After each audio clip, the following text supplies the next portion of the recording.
today we have take another chapter of section A in chemistry.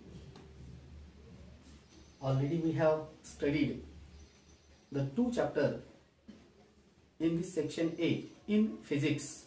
Chapter number 1 laws of motion and chapter number 2 work and energy. This is the chapter number 4 in section A. In section A there are 5 chapters are in a first terms. The third chapter in section A, that is measurement of matters. आपण या science मध्ये section A मध्ये फिजिक्सचे आपण 2 chapter पाहिले. हा केमिस्ट्रीचा chapter आहे. आपल्या book मध्ये असलेला हा चौथा चॅप्टर आहे मेजरमेंट ऑफ मॅटर. मग आपल्याला मॅटर म्हणजे काय हे पाहायचं याच्यामध्ये आणि ते मॅटर आपल्याला मेजर करायचे, काउंट करायचे. मग त्याच्यासाठी आपल्याला अगोदर व्हॉट इज मॅटर, मॅटर कशाला म्हणायचं हे माहिती असलं पाहिजे. आणि मग नंतर या मेजरमेंट ऑफ मॅटर कशावर डिपेंड आहे, म्हणजे in which points the chapter is depends. First of all we have to learn the in which points. There is the first point laws of chemical combinations. Second points atom shape, mass and valency. Third point molecular mass and the concept of mole. And lastly there are the radicals. Means in an elements there are positive or negative radicals. Means an any elements or a compounds. The molecules in which radicals are present on that elements. म्हणजेच आपल्याला हा जो काही chapter आहे या chapter मध्ये हे 4 points पाहायचे आहेत. याच्यावर डिपेंड असलेला हा चॅप्टर आहे. हे आपण पाहणार आहोत. मग सुरुवातीलाच आपल्याला इथं जर आपण पाहिलं की काही मग आपल्याला क्वेश्चन आहेत जे की आपल्यालाच पडलेले असतात. कारण आपल्याला तो क्लिअर झाला पाहिजे पॉइंट मॅटर म्हणजे काय. हे जर आपल्याला क्लिअर झालं तर मग आपल्याला चॅप्टर समजेल. कारण मॅटर म्हणजे काय हेच नाही समजल्यास चॅप्टर समजणार नाही. म्हणून सुरुवातीलाच आपण पाहायचं व्हॉट इज मॅटर, कशाला मॅटर म्हणायचं.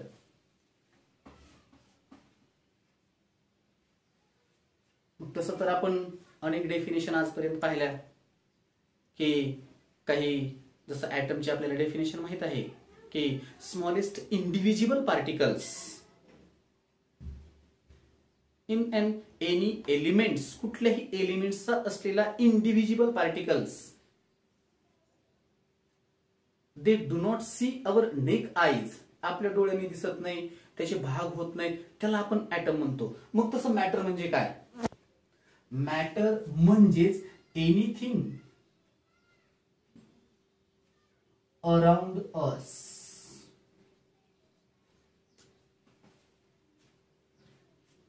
Anything around us that has mass and volume is called matter. Anything around us, आपल्या सभोवताली जे काही आहे. आपण जेव्हा कुठे उभा राहतो, बसतो, बोलतो, कुठेही, तेव्हा आपल्या सभोवताली असलेली anything around us that has mass and volume. ज्याला मास आहे आणि व्हॉल्यूम आहे.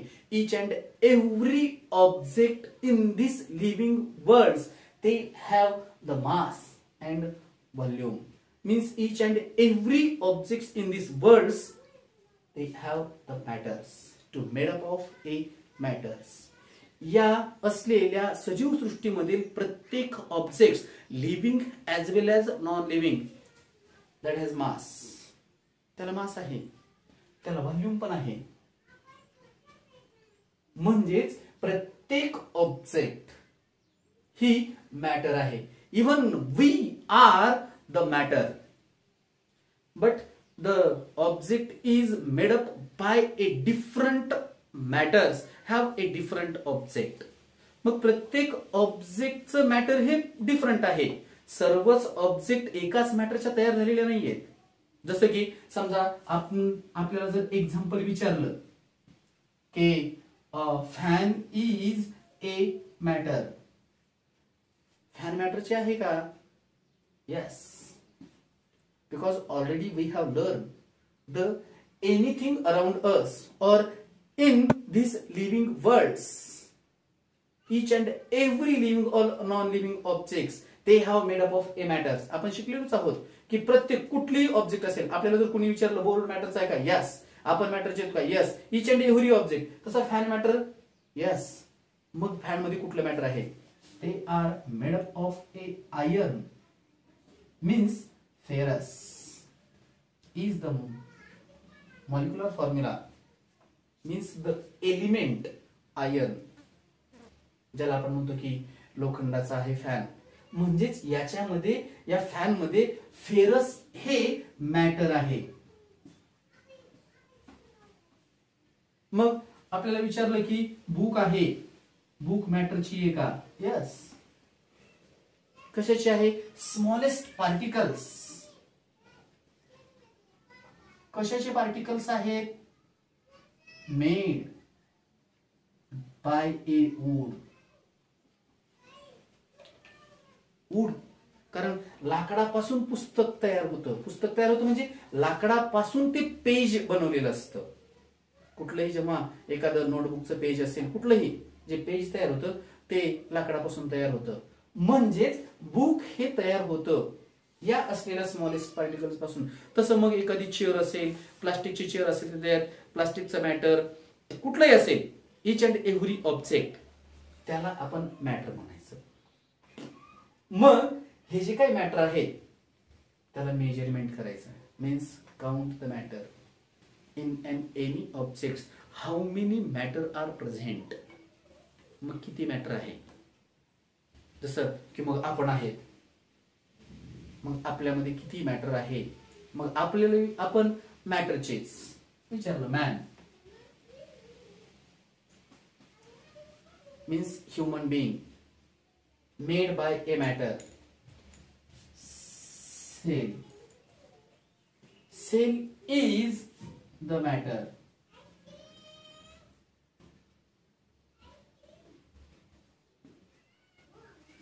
याच्यापासून तयार झाले आपण. प्रत्येक कुठलंही असेल तरी त्याच्यामध्ये मॅटर आहे. याला आपल्याला मेजर करायचं, याला आपल्याला काउंट करायचं. अशा प्रकारे हे मॅटर. मग इथं पहा, जसं मग आपल्याला मॅटर कळालं तसं इथे एक आपल्याला 2-3 क्वेश्चन विचारलेले आहेत. त्या क्वेश्चन मध्ये what is the Dalton's atomic theory? Dalton's atomic theory.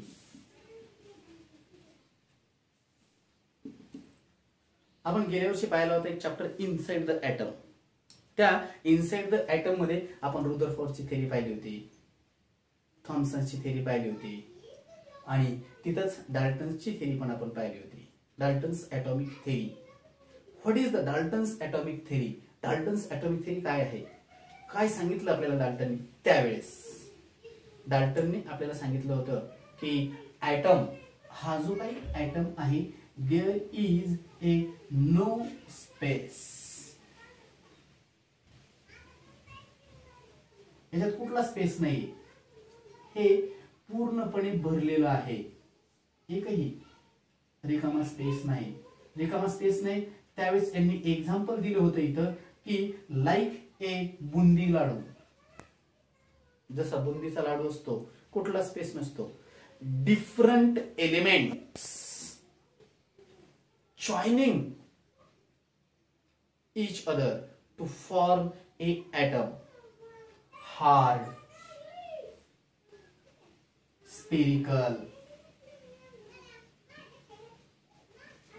Hard आहे, स्पेरिकल आहे, स्पेस नाही, अशा प्रकारचा ॲटम आहे. म्हणजेच molecules of compounds are formed by joining a atom of different elements have a different mass. वेगवेगळ्या प्रकारचे एलिमेंट्स, वेगवेगळं मास असलेला हा ॲटम तयार झालेला आहे. म्हणजे हार्ड आहे, स्फेरिकल आहे, हे डाल्टनने सांगितलं आपल्याला त्यावेळेस. ही डाल्टनची थेरी होती. मग नंतर what are the compounds form. मग कंपाऊंड्स कसं तयार होतं, कशाला म्हणायचं कंपाऊंड. कंपाऊंड म्हणजे when two or more elements or molecules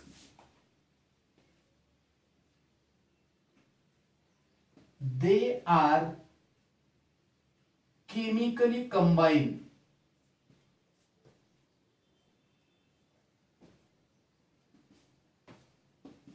to form a new substance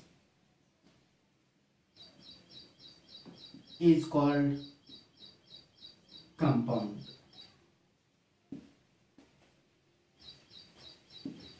Two or more elements or molecules, they are chemically combined to form a new substance.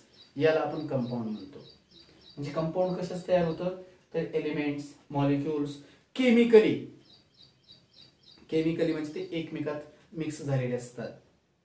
मग नंतर आपल्याला पुढे विचारलं, इथं आणखीन एक क्वेश्चन विचारला की हे जे काही मॉलिक्युलर फॉर्म्युले आहेत, आपल्याला मॉलिक्युलर फॉर्म्युला माहितच आहे, बऱ्याच असलेले जे काही सबस्टन्स आहेत त्या सबस्टन्स मॉलिक्युलर फॉर्म्युला जर विचारलं, आपल्याला सॉल्ट विचारलं, मग आपण सॉल्टचं सरळ सरळ सांगतो, सोडियम क्लोराईड NaCl. याच्यात सोडियम मेटल आहे, क्लोरीन नॉन मेटल आहे. आपल्याला विचारलेला फॉर्म्युला सॉल्टचा. नंतर आपल्याला विचारलं की स्लेक लाईम, स्लेक लाईमचा मॉलिक्युलर फॉर्म्युला लिहा किंवा मग त्याचं आणखीन एक दुसरं नाव लिहा. तेव्हा आपण इथं slake lime, it is also called a calcium hydroxide. Slake लाईमलाच कॅल्शियम हायड्रॉक्साईड असं म्हणतात. कॅल्शियम Ca आणि हायड्रॉक्साईड OH2. मग नंतर विचारलं, आता वॉटरचा तर आपल्याला कॉमन आहे, मॉलिक्युलर फॉर्म्युला वॉटरचा हा कॉमन आहे H2O. मग पुढं लाईम विचारलं, नुसतं लाईम. लाईम म्हणजे काय, लाईमचंच दुसरं नाव आहे कॅल्शियम ऑक्साईड. कॅल्शियम ऑक्साईड म्हणजे CaO. पुन्हा विचारलं लाईमस्टोन,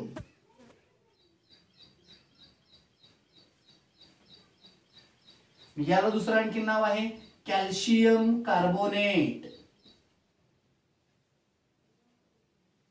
मॉलिक्युलर फॉर्म्युला लिहायचा CaCO3.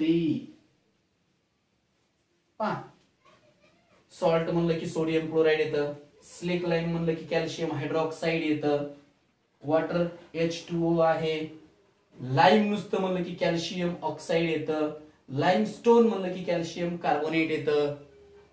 हे अशा प्रकारचे काही मॉलिक्युलर फॉर्म्युले आहेत.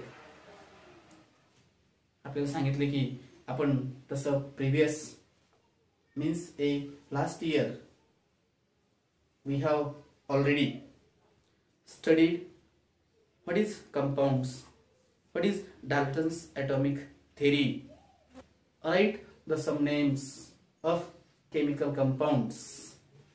हे आपण पाहिलं होतं की कॉम्बिनेशन ऑफ एलिमेंट्स. तसंच आपण इम्पॉर्टंट प्रिन्सिपल हे जे काही आहेत, डाल्टन्स ॲटॉमिक थेरीज असेल, रुदरफोर्डचं असेल, जे थॉम्सनचं असेल, अशा प्रकारचं असलेलं आपण हे ऑब्झर्व केलं होतं. आणि अशा प्रकारचं हे थोडक्यात या चॅप्टरचं इंट्रोडक्शन झालं. याच्यातील जो फर्स्ट पॉइंट आहे, laws of chemical combination. laws of chemical combination.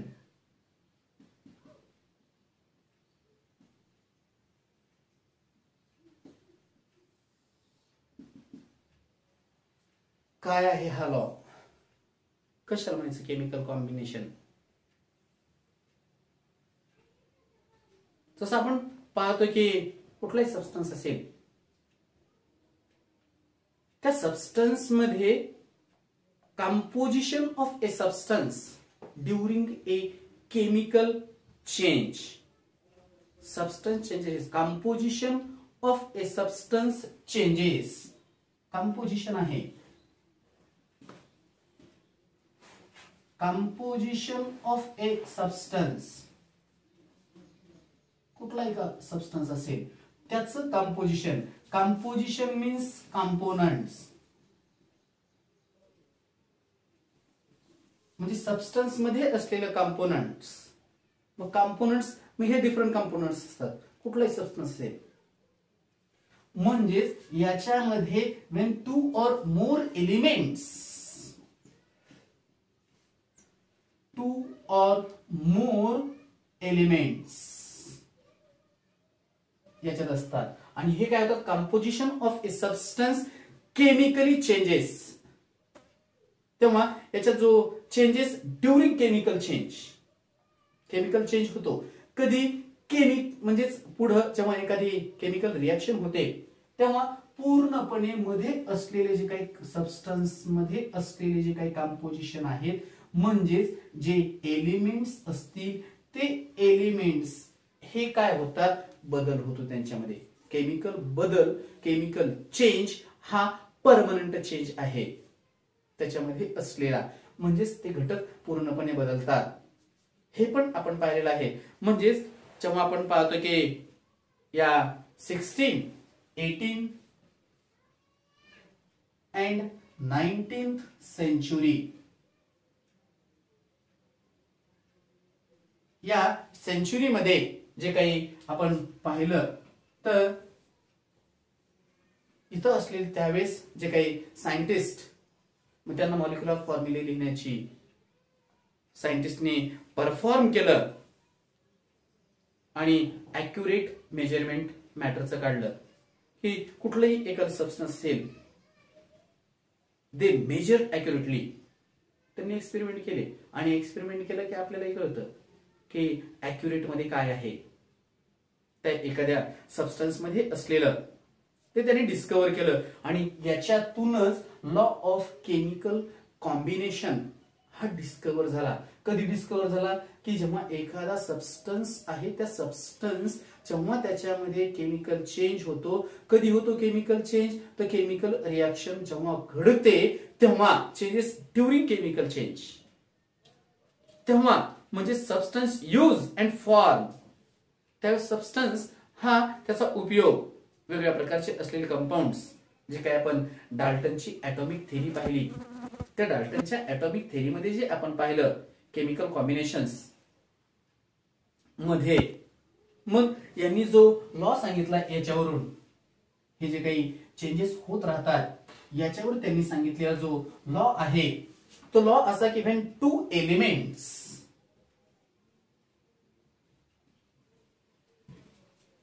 दोन एलिमेंट्स आहेत, कुठलेही दोन एलिमेंट्स असतील, जसं आपण म्हटलं की समजा फेरस आहे आणि ऑक्सिजन आहे, यांची रिएक्शन झाली की फेरस ऑक्साइड तयार होतं. दोन elements, different property, they mix to form a new compound, ferrous oxide. When two elements combine to form, two elements combine to form two or more than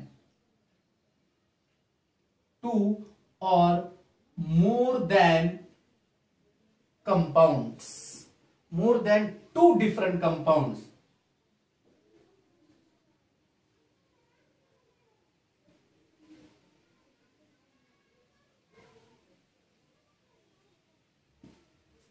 when two elements combine, जेव्हा दोन elements एकमेकांमध्ये मिसळतील तेव्हा त्याच्यापासून to different compounds, दोन किंवा दोन पेक्षा जास्त कंपाऊंड्स तयार होतात, त्याला लॉ ऑफ केमिकल कॉम्बिनेशन असं म्हटलं जातं. मग इथंच एक ऍक्टिव्हिटी आपल्याला अशाच प्रकारची एक ऍक्टिव्हिटी, इथे एक दोन ऍक्टिव्हिटी दिलेल्या आहेत, त्यातली एक ऍक्टिव्हिटी आपण पाहूया. मग तसं पाहिलं तर एक ऍक्टिव्हिटी त्यांनी दिलेली आहे. मग या ऍक्टिव्हिटीसाठी त्यांनी आपल्याला विचारलं त्या ऍक्टिव्हिटी मध्ये की समजा एक 56 ग्रॅम ची ऍक्टिव्हिटी आपल्याला घरी करायला सांगितलेली आहे की 56 ग्रॅम कॅल्शियम ऑक्साईड घेतलं आणि या 56 ग्रॅम कॅल्शियम ऑक्साईड हे काय केलं तर एक कोनिकल फ्लास्क घेतलं.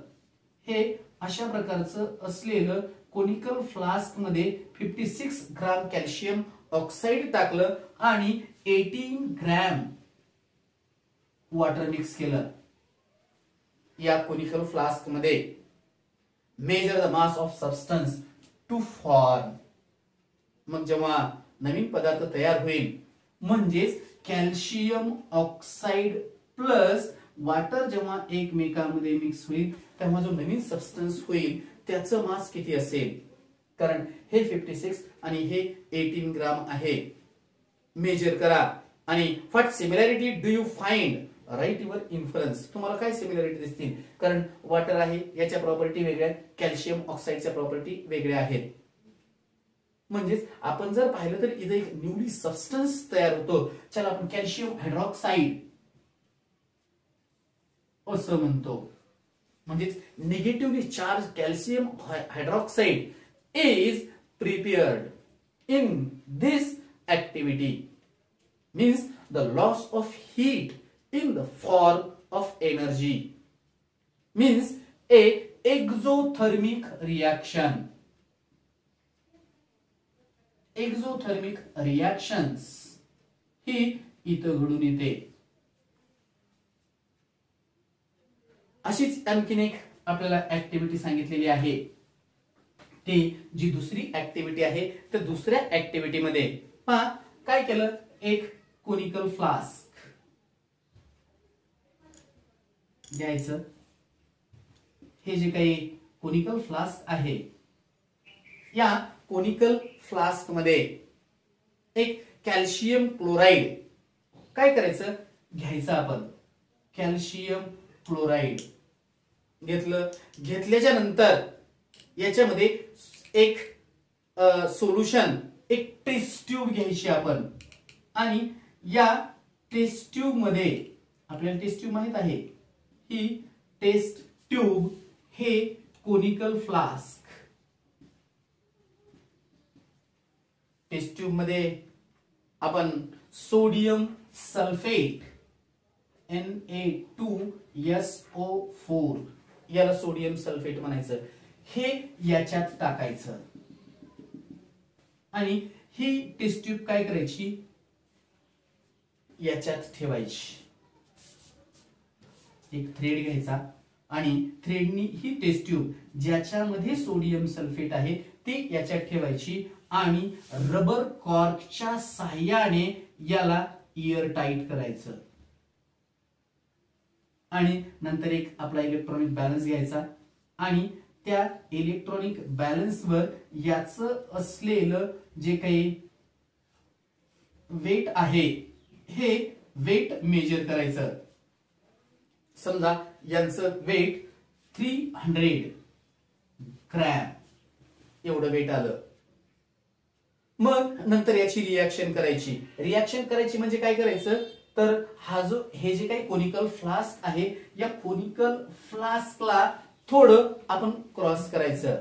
म्हणजेच हे कोनिकल फ्लास्क आपण काय करणार क्रॉस करणार, म्हणजे अशा प्रकारे हे कोनिकल फ्लास्क आपण उलट करणार. म्हणजे याच्यात ही जी काही टेस्ट ट्यूब आहे ही टेस्ट ट्यूब मध्ये असलेलं सोडियम सल्फेट मध्ये असलेलं कॅल्शियम क्लोराईड हे एकमेकांमध्ये मिक्स होणार, हे पसरणार नाही. कारण इथं काय आहे, इथं एक रबर कॉर्क बसवलेलं आहे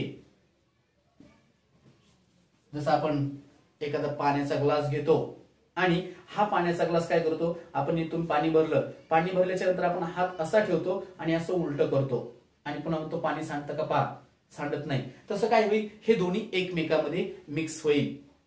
मिक्स झाल्याच्या नंतर पुन्हा यांचं वेट करायचं. The weight is constant but the changes during in this reactions, chemical change, two or more compounds are formed in these reactions. इथं जर आपण पाहिलं तर इथं आपल्याला दोन कंपाऊंड्स तयार झालेले हे आपल्याला दिसतात. पहिला कंपाऊंड जो तयार होतो तो होतो कॅल्शियम सल्फेट प्लस हे क्लोरीन आणि हे सोडियम म्हणजे सोडियम क्लोराइड. कॅल्शियम सल्फेट आणि सोडियम क्लोराइड हे या दोन्हींमधून, हे जे काही कॅल्शियम क्लोराइड आहे या कॅल्शियम क्लोराइड मधून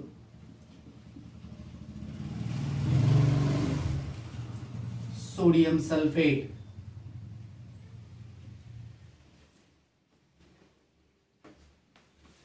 याला आपण लॉज ऑफ केमिकल कॉम्बिनेशन असं म्हणतो. हे न्यू सबस्टन्स तयार होतो. याच्यावरच law of conservation of matter आहे. पहा, law of conservation of matter जी आपण आताची ऍक्टिव्हिटी पाहिली की ज्याच्यामध्ये ज्याचं प्रपोर्शन सेम राहिलं, म्हणजेच आपण जे पाहिलं होतं की calcium chloride plus sodium sulphate हे यांचं असलेलं जे काही मास हे जे काही 300 ग्रॅम, मग पुढे जेव्हा हे जे काही calcium sulphate plus sodium chloride हे पण पुन्हा मेजर केलं तेव्हा हे 300 ग्रॅम एवढंच. दोन कंपाऊंड्स तयार झाले आणि दोन कंपाऊंड्स तयार झाल्याच्या नंतर परत जर आपण पाहिलं म्हणजेच in the above activity Antoine Lavoisier, French scientist, in 1785 मध्ये अँटोनी लेविजियर हे जे सायंटिस्ट यांनी या वरील ऍक्टिव्हिटीवरूनच law of conservation of matter हा एक लॉ काढला त्यांनी आणि त्यांनी सांगितलं की in a chemical reaction the total weight of the reactant, याला आपण रिएक्टंट असं म्हणतो. Total weight of reactant is same as the total weight of the product. आपल्या असलेल्या लेफ्ट हँड साइडला आपण रिएक्टंट लिहितो तर राइट हँड साइडला प्रॉडक्ट लिहितो. म्हणजेच केमिकल रिएक्शन मध्ये रिएक्टंटचं वेट हे आणि प्रॉडक्टचं वेट जेव्हा केमिकल रिएक्शन होते तेव्हा हे सेम असतं. यालाच law of conservation of matter असं म्हणतात. आणि हा लॉ हे अँटोनी लेविजियर यांनी या वरील ऍक्टिव्हिटी वरून काढलेला आहे. अशा प्रकारचे हे next point means law of constant proportions we will take tomorrow. आपण उद्याला हा नंतरचा लॉ घेणार आहोत. एक आणखीन की जर कोणी सबस्क्राइब करायचं राहिला असेल त्यांनी लाईक करा, सबस्क्राइब करा चॅनलला आणि बेल आयकॉन करून ऑलला क्लिक करा